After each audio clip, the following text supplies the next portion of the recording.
Bakit ba tumatakbo ang isang vlogger sa pagkasenador at bakit siya dapat iboto ng taong bayan to think na pag inisip kasi natin vlogger either for entertainment o di kaya may political commentary, bakit ikaw? Bakit tumatakbo ang isang vlogger? Okay.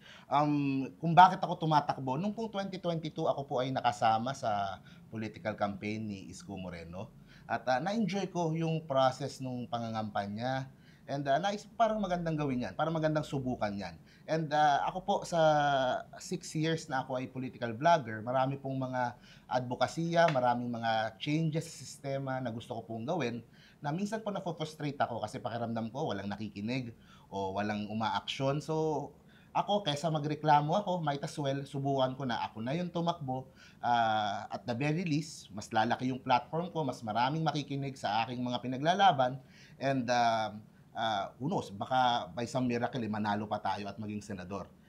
Kung bakit ako yung dapat nilang piliin, sa totoo lang ito, to be honest, maraming mas deserving sa akin Hmm. maging senador, eh. Kaso hindi sila tumatakbo.